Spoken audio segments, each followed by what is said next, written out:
Hello YouTube! This is Tina with Overall Adventures. Thank you so much for joining me. Let's make a cup of tea and we need to talk because today is a special day. And no, I'm not going into labor, I don't think.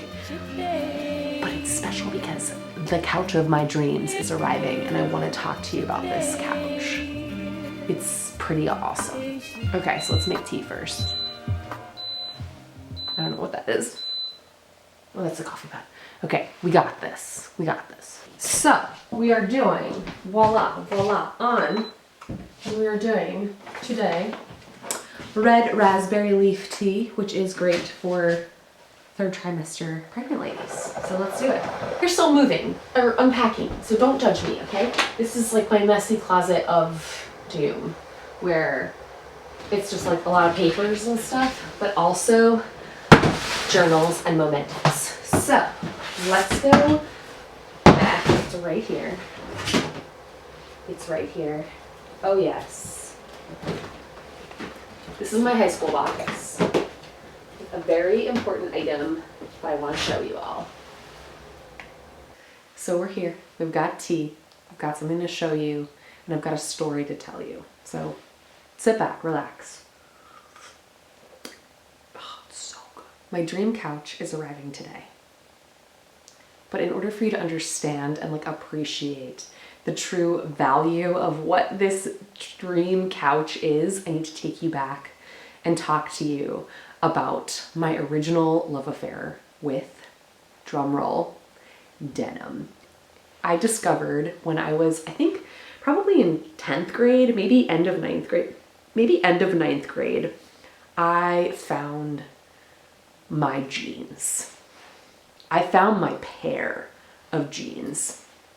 And I am the kind of person who has one favorite, and I will just be obsessed with it and wear it or use it until it is completely threadbare. So I found my favorite. And I'm going to show you my lucky jeans. My lucky jeans. These have been through so much. These are, I wore them all of high school I took the SATs in these pants. I went on first dates in these pants. These were my absolute luckiest pants. And whenever I was feeling maybe a little unconfident or needed some courage, this is what I wore. I wore them all through high school. I wore them all through college. I wore them longer than I should have because they were literally falling apart. They have been fixed by multiple people over multiple years. Even my costume shop professor had to fix these. I asked her to fix these at one point. I mean, they're absolutely lived in, destroyed, the softest pair of jeans. I wish you could feel them. They're just so loved and so worn and so broken in. And I was thinking about it this morning. Of why do I love denim? Why do I love overalls? Why do I have this kind of obsession with denim?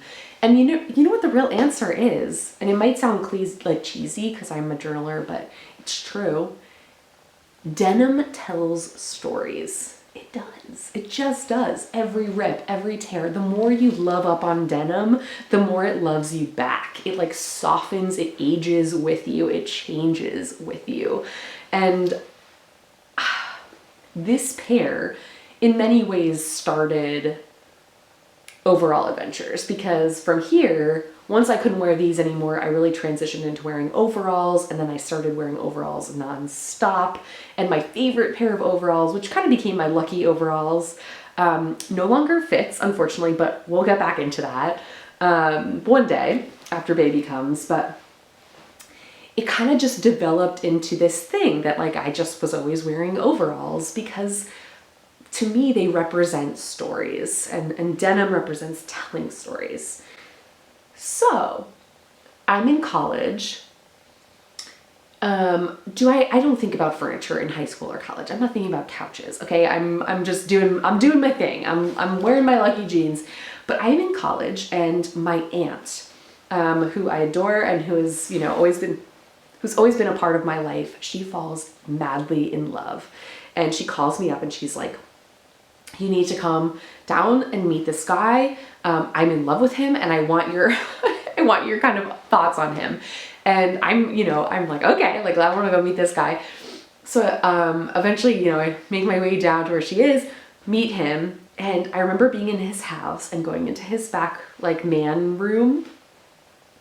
And it was one of those, like, moments for me where, like, the kind of light is shining in through the window and the light is zooming in on this denim couch, okay?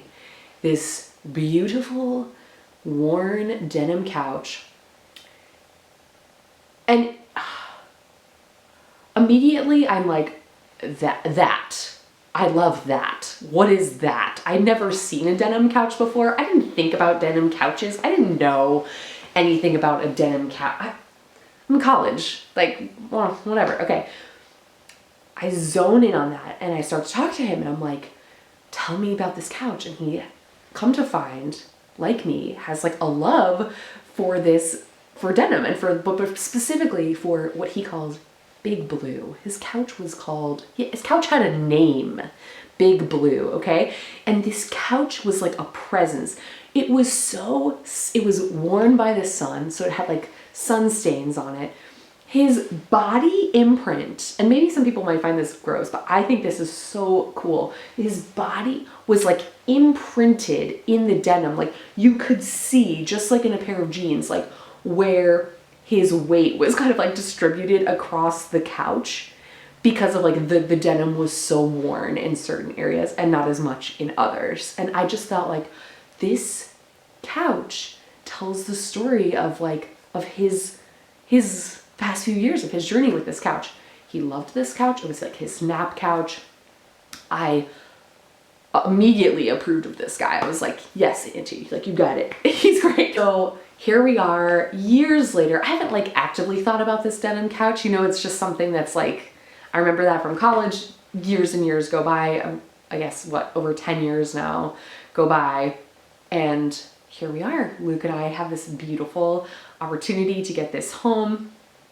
And we can't believe we get it. We get it. We move in. We have absolutely no furniture. Basically, I realized like, oh my gosh, this is my denim couch room. Like this is my denim couch's home. Like I need to find this. The search is on for like months. And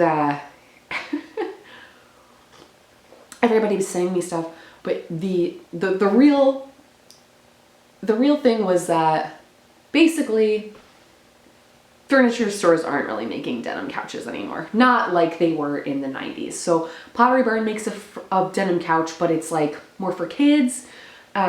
So it was impossible to find.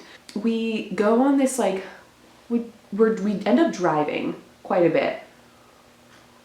Way out of our town to look at some furniture stores. There's this like wholesale furniture place that we were looking at and we'd been looking now. And so every time I would go into a furniture store, usually the first thing I'd find a salesperson. I'd be like, hey, I know this is gonna sound really weird, but do you have any denim couches? And they always look at me like I'm crazy. Like, no, we haven't sold a denim couch since like 1994. No, they don't really make them. So whatever. The saga continues and eventually we go to this one furniture store. I walk in, I'm like looking around. I see, of course, no denim couches like on display. And we find this really sweet old like woman sales lady. And I'm like, look, I have to ask you, like, do you have any denim? Like, is it possible to order, And she looks at me and she's like, it's so funny you say that. I'm like, hope, glimmer of hope. She's like, the last denim couch I sold was a denim, like full sectional in the 90s. And I really miss those denim couches because like they get so soft and like really worn in. And she's like, let me just check. So she goes in the back, whatever. She comes with one of those like big custom books, where you can like choose your fabric. And she literally pulls out, it's like the tiniest square of denim. And she's like, there is a swatch. There is a denim swatch for a couch cover. So I'm like, okay. Again, hope is building. Is this possible? So she's like, let me call the factory. Let me call the factory, see if this is even a thing anymore, if this like swatch is so old or what, because they literally haven't sold, nobody's picked this denim couch cover for however many years. So she calls, she's like, goes away. Luke and I are just like waiting. We're walking around the store. And I'm like looking at the other couches thinking about like compromising, which I'm glad I didn't. When she comes back, she's like, they have one bolt left of like whatever this, they have just enough to make one. And Luke's like, done, get this woman in her denim couch. So we place the order for the denim couch. She tells us 5 weeks. Of course, we've waited a lot longer than 5 weeks, but at this point, I don't care. I'm just happy this couch is coming. So that is the story. That is the origin story. But this video continues. So let's see how this day unfolds. I cannot wait. Hi. You filming me? Yeah. Why do you think I'm filming you? What? What's happening? Did something happen? No. Are you having contractions? No. What's happening? I'm making a video about something. Keep going, keep on back. Okay. You're not having contractions? Then? No. Okay, jeez. I'm so confused. What are you doing? No guesses? Out of my face. Give me a kiss. No guesses? Birthday of some kind? No. Halloween? Oh, dang, it's so dark. Nope. Wow, all right. I guess we'll just have to come back. We'll something come about back. baby? Nope. We'll come back. I don't know. Whatever. What's happening? Come in. Oh! Oh, sorry. Oh, sorry. No. You're a good girl. You're a good girl. I'm sorry. No. Oh, get out of town. Dude. What? Yes. Yes. Oh, it's dope. It's darker than I thought. Get on it. It's a darker blue. I like it. Oh my gosh. Oh, we have 2 couches. Test it out. Oh, that's a good couch. It's comfier than the other one, right? Oh man, and they did the switcheroo too. Oh, I needed this. No. Look at that couch. Look at this couch. Oh, I totally forgot. Oh my gosh, I could fall asleep right now. You should. I'm so tired. First nap. Oh, we have 2 couches, Milo, and none of them are for you. Big Blue is officially home. This is too good. Da, da, da, da. And it came before the baby came, which was my real hope, in all honesty. This is where you'll see lots of videos happening, and it's going to be exciting. Big Blue's home.